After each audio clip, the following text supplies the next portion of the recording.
Good morning, everybody. Thank you for joining. We'll just give it a couple more minutes, let a few more people join in. We'll get started 2 or 3 minutes past the hour.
Good morning. Welcome to everybody who's joined. We'll get going in about another minute's time.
Hello, everyone. Thanks for joining for today's webinar, Working with Open GIS Data Stored in ESRI REST APIs. My name is Dan Haig. I'm from the Spatial Distillery Company, and I'm joined today by my colleague, Matt Smith. Now, apologies, Matt, I think I'm having a few issues with my camera. It doesn't seem to want to turn me on. Let me see if I can start my camera. Doesn't seem to want to see. We always test these things, but yeah, it worked a few moments ago, but we will carry on. We will carry on. Sorry about that, Matt. Okay.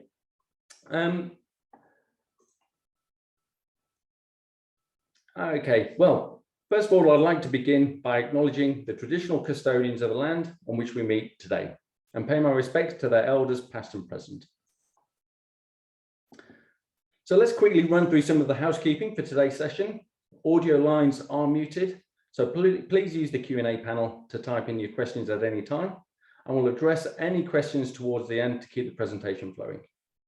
We're looking at about 30 minutes all up for the session, including questions. This webinar is being recorded, and we'll forward this along with the slides after the session. So, as mentioned, there's a picture of my face. Apologies for the video. So as mentioned, my name is Dan Haig. I'm co-founder at the Spatial Distillery Company. I'm a geographer and location intelligence veteran with over 20 years of experience in the field. And alongside me is Matt Smith. He's our technical solutions manager here at the Spatial Distillery Company. Matt has deep experience in the design, development, and implementation of location intelligence solutions across many government and commercial organizations in Australia. Matt's expertise is integrating spatial data with corporate data whilst avoiding data silos, and this has earned him many fans and delighted many customers across the land. So, a little bit more about us. So Matt and I, and the Spatial Distillery, so Matt and I are born and bred geospatial. Along with our colleague and CEO, Nigel Lester, We started the Spatial Distillery Company as we love nothing more than to help organizations solve business problems using location and to really see them leverage the most out of their investments. And as a result, we've quickly solidified ourselves as Australia's leading location intelligence system integrator. And we have many strategic partnerships which are constantly growing. So we really understand the spatial components and data available to organizations, most importantly, how to extract the maximum value from these investments. So we leverage and we integrate all these areas, be it the technologies you see on the slide here, or be it open source, QGIS, Mapbox, Nearmap, ESRI APIs, Power BI, Tableau, the list goes on. Okay, so before I hand over to Matt, I wanted to touch briefly on really why should we want to work with open data, how we access the data, and lastly, the results we can expect. So why? I guess at a very high level, it's all about the uplift. There's a huge variety of data out there that can really elevate our spatial projects. The how, well, we simply browse on the web, we find the data and we consume it into our platform of choice. And the results, well, the results are that aha moment, that moment, whether it be doing analytics or sharing information, that moment of success and satisfaction of combining meaningful data to deliver tangible results.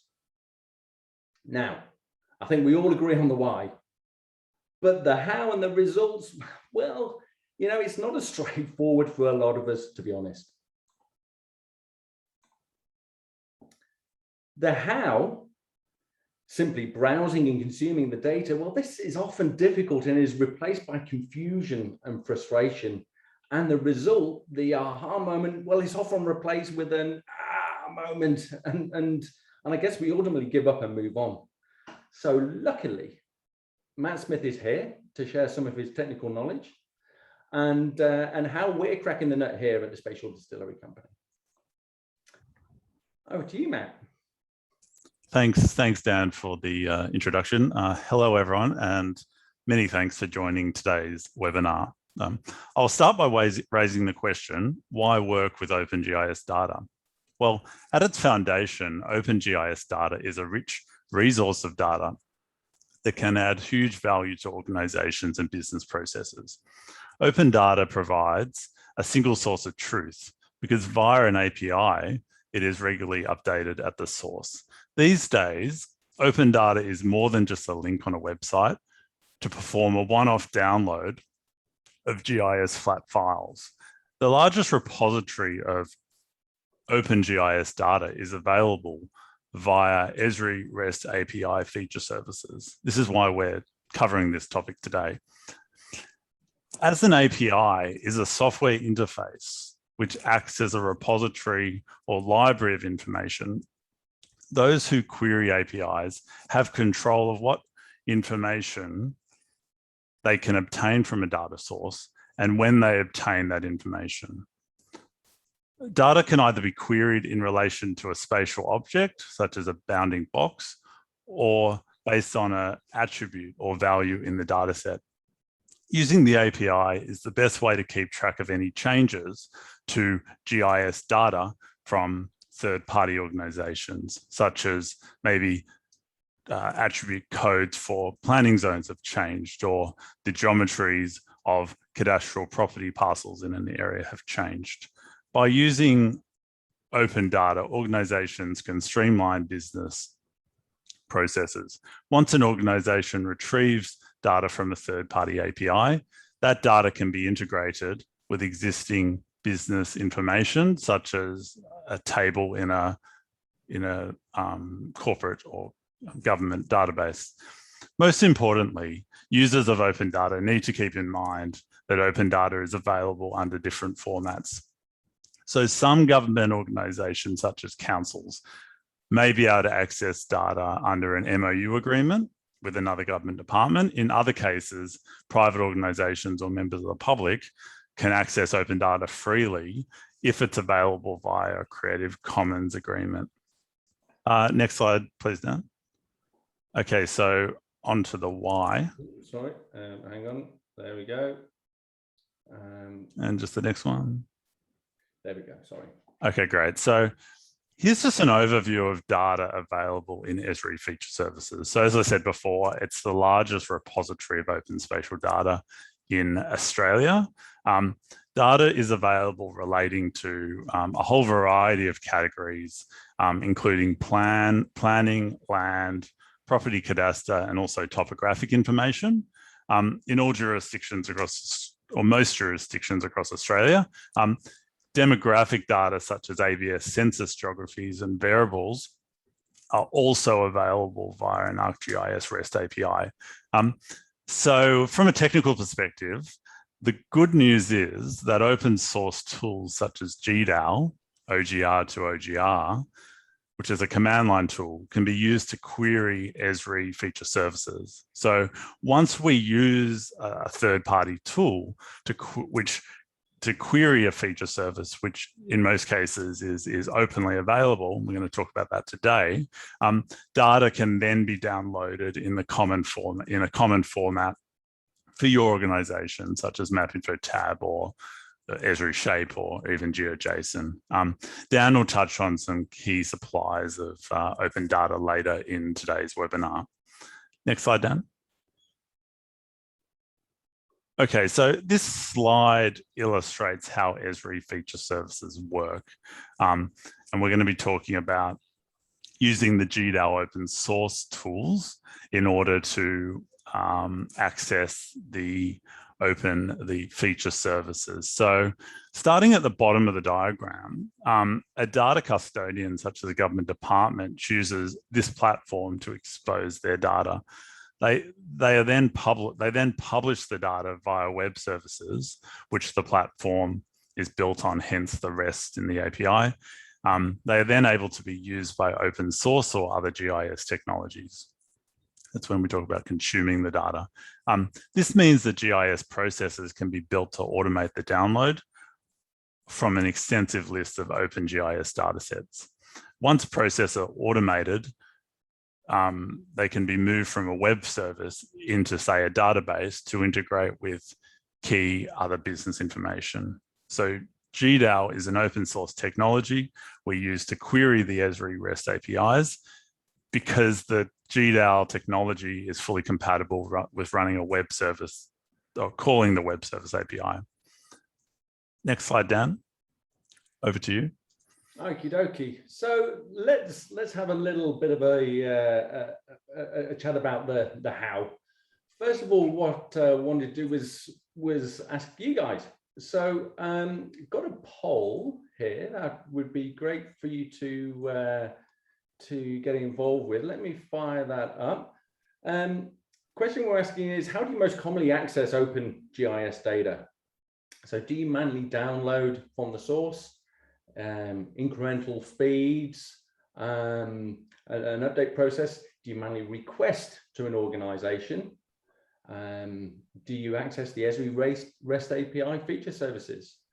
And or do you rarely use open data? So we've got lots of questions coming in, which is answers coming in, which is great. We've got a great audience today, over way over 100 people joining today. So yeah, so let's see how we're going. The answers are still coming in. I'll end the poll in a few more seconds. Okay. Fantastic. Okay, so I'm going to end that poll and I'm going to share the results here. So Matt, can you see those results there? Yeah, I can. It's popped up on my screen. So yeah, it's some interesting results. We've got around about 48% of so most respondents say it's manual data from manual download from source. That would be, I assume, for a variety of reasons. Sometimes you know, that's the way it may have been provided historically. That's something that it's important to keep in mind, that constantly changes. Incremental feed or update process, that's still a big one. So direct delivery mechanisms from, say, government organizations into, say, databases. Definitely a very, it's a process that's been around for a long time. However, it's kind of under the full control of the data custodian, which actually means that it's prone to maintenance, which is why we've been working increasingly with the APIs, as I alluded to earlier. Manual requests to an organization, small respondents there. I assume that's for anyone doing ad hoc mapping GIS processes. We've got quite a few respondents also using the REST API feature service, which is good to hear. You know, today we'll talk a little bit more about how those services work, and might give you some more insights, and also some that rarely use Open GIS Data. Did you have any comments there? Yeah, no, that's good. I'm intrigued with the manual download, whether that's just when you know, an individual can get hold of a tab file or a shape file, and when it comes to any APIs, they get scared away. Yeah, no, it's interesting. It's interesting. I will stop that sharing, and we will move on. So yes, so there's data out there now. Can you access it, or is it agony trying to do it? So there's many different sources of open data available out there at a state and a national level. Here's you know, a selection of a number of them. So let's go through a bit of a typical process that we see. So, you know, data.gov. We go to data.gov, very enthused that I want to access this data because I need it for my project. So I have a look. This is what a fantastic resource. We've got a little map preview, and I can access an API, but not sure how to do that. Fantastic, I can download. Okay, I'm going to download. And then I guess I see a lot more information. And Matt, I'm getting myself a bit lost here. Yeah, it's definitely, Dan, it's definitely a long list of information. But what we see here in the first place is we see a list of metadata related to the data source, and also you can get an understanding of the table structure. So that's really important, just to work out maybe like how you may pull information from this API. So this is open. This is an open data source. The reason was that we could go straight through to the to preview the service. So basically, we are looking at supported operations at the bottom. So the next step is you have to just move your mouse down to the bottom, Dan. And what we're looking to do here is query, because I said before that we want to pull data based on, you know, attributes, or also based on, say, time. So there's a few things that we do here that we need to do here to pull information from the service.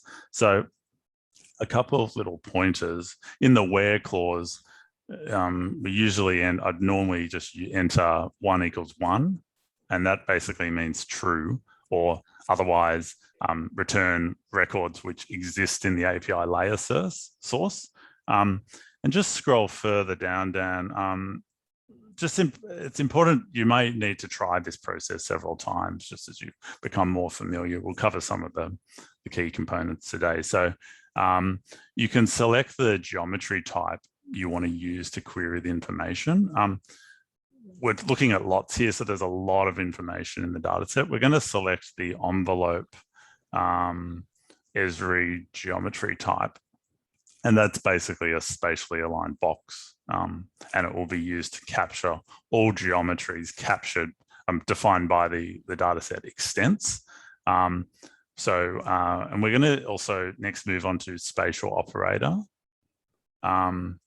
or spatial relationship. So we're just going to do intersects initially. You know, in this case, council areas. We may pick up some data from surrounding LGAs, but it's a good way to preview what we can get out of the data source. We could then filter it down further, maybe try a contains or within operator.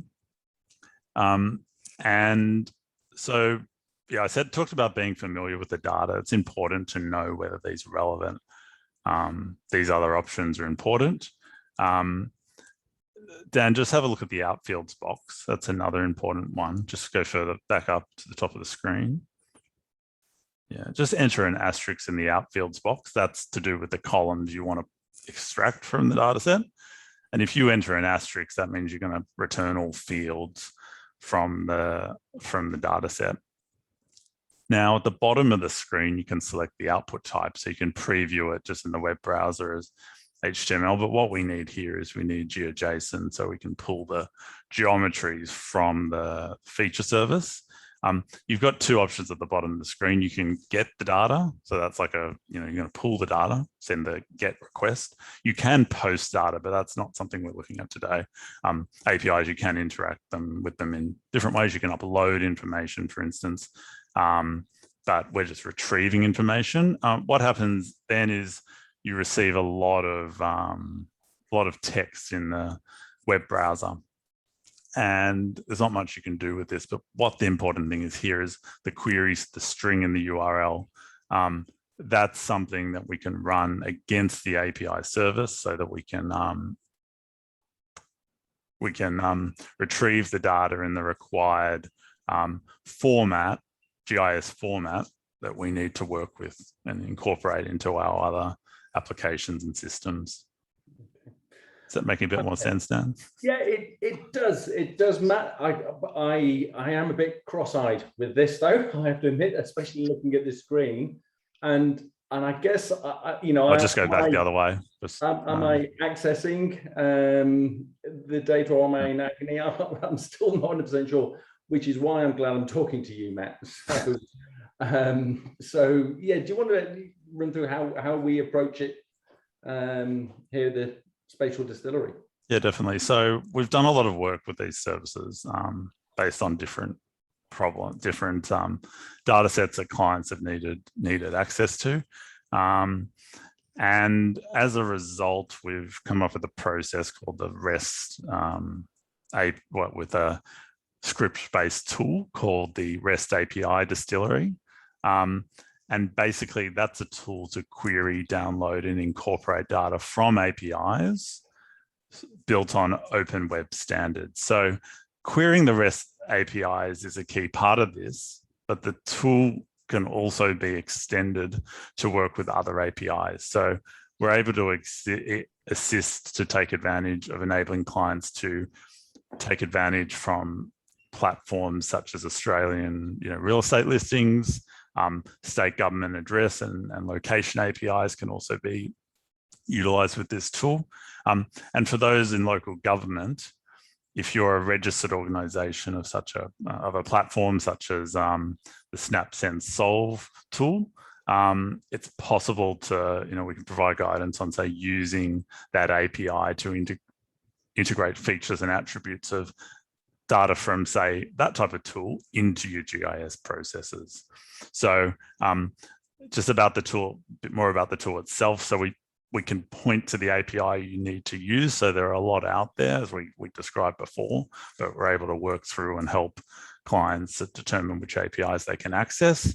You can query the API how you need to query it. So the scripts can be modified to perform a whole range of queries.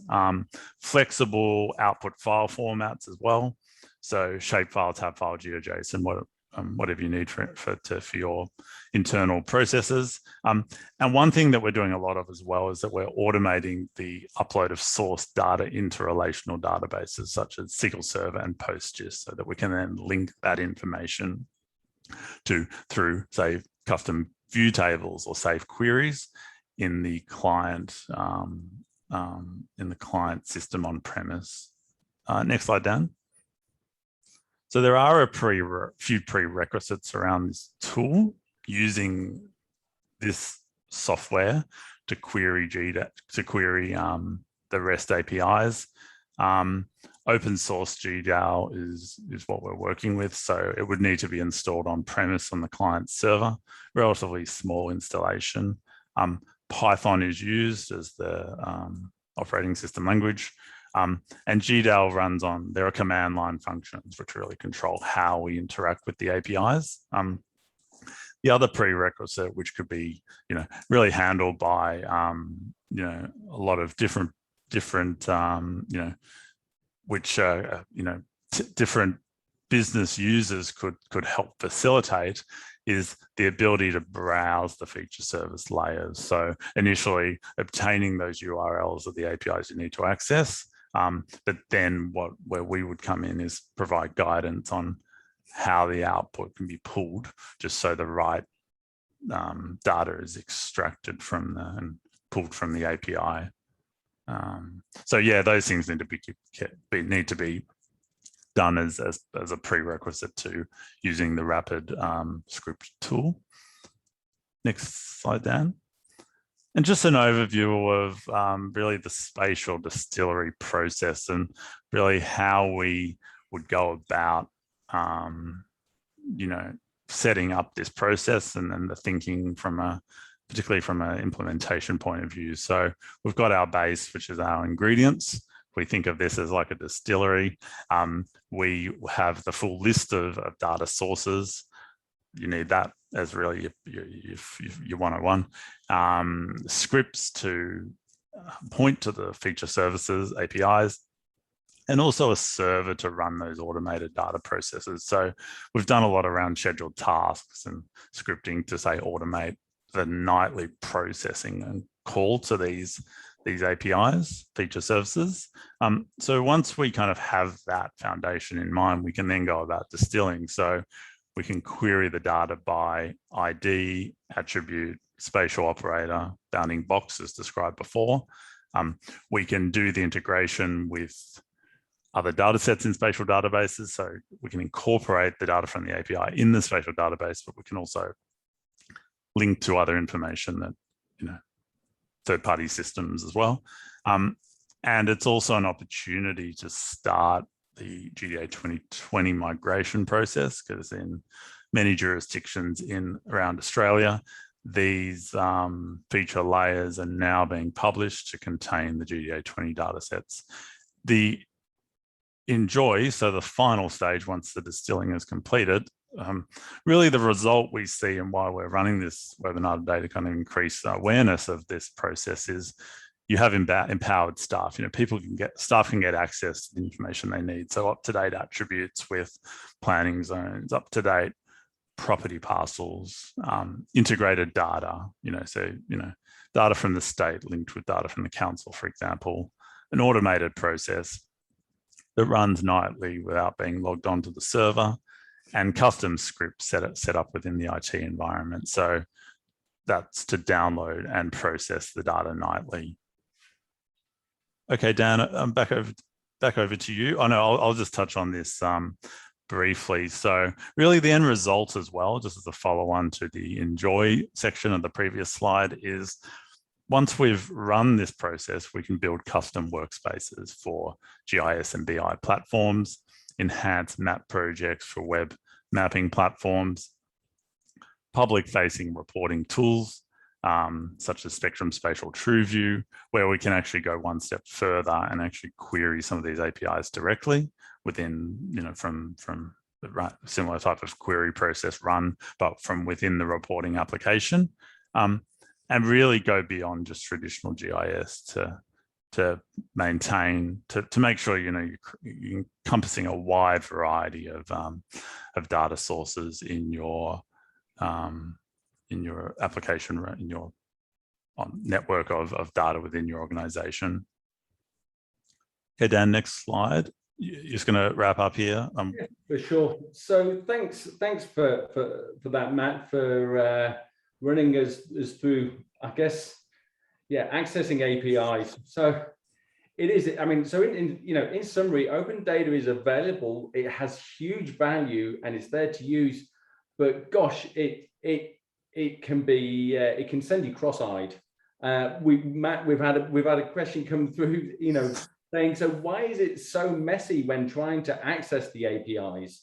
I don't know the technical reason. It's the not very user friendly. Yeah, I would agree. You know, it's definitely when you look at these for the first time, they are a little bit, you know, there's a lot of different options. I guess it goes at the foundation of it, and the reason for using the APIs, as I mentioned at the start of the presentation, was that it allows us to really query, you know, to have control over what we obtain and when we obtain it in terms of the data we obtain. So there's a lot of different parameters that can be run. You know, you can narrow it down to the smallest of attributes or the smallest of features. And what we've really done with our process is made, I guess we're taking it, we're getting to that, we've got to the stage where we're able to talk to the client can tell us what they need, and we're able to produce the output. We've got a wide variety of really wide audience on the call today. So it's really something that could be, you know, you could have a discussion with us and then we could you know, really just get the end result. But for those wanting to do some, you know, take more advantage of the power of these APIs, it's worth, you know, just to knowing about these interface. The other thing that we've considered, and it might be more of a long-term thing, is like to look at streamlining the process even further. But you know, I guess we're in the you know, we're in the early stages of automation. Yeah. Okay. Thank you, Matt.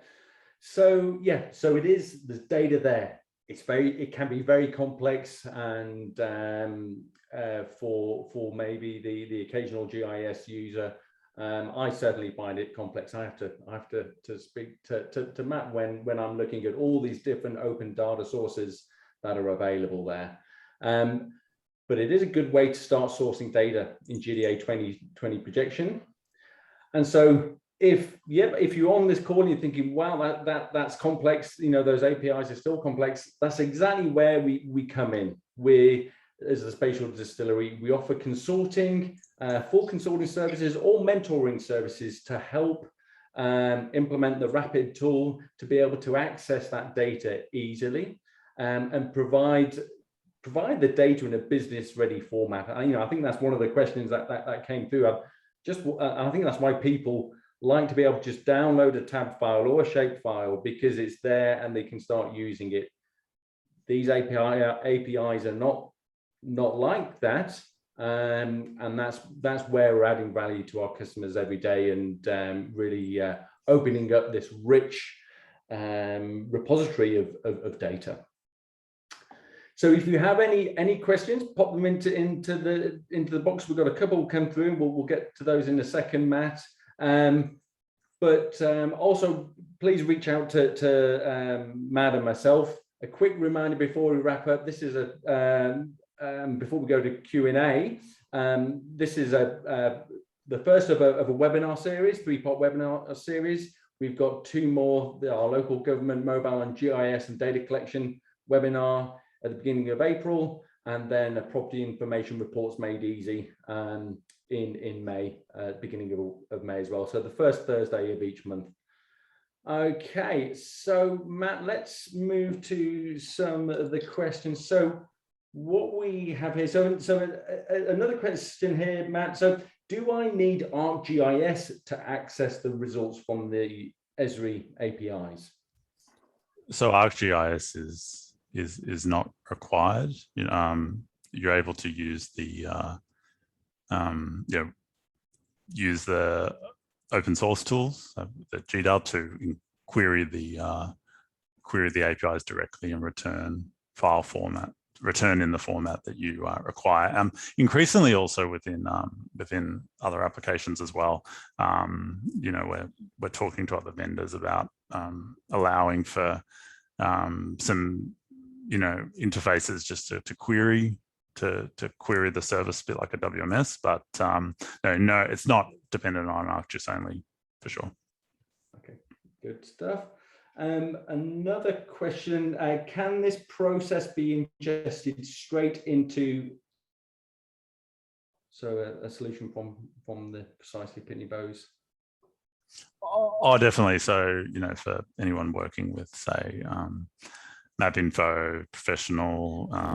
You could create your own custom workspaces, with the data that's published onto your network on a nightly basis through this through any custom tool like the one that we offer.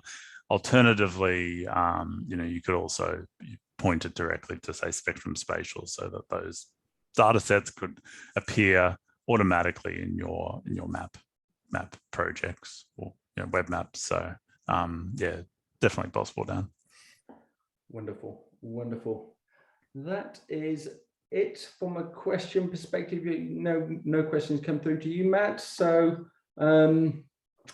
yeah, so I think we'll wrap up. I'd like to thank everybody for their team, and like everybody for the time. Thank you so much for joining us. If you've got any questions, if we've lit a light bulb or sparked a further question, and you want to access these APIs and really take the value of it, but still not sure where to start, please reach out to Matt or myself. We'd love to help you and guide you through. So thank you very much for your time, everybody. Have a great day. Thanks, everyone.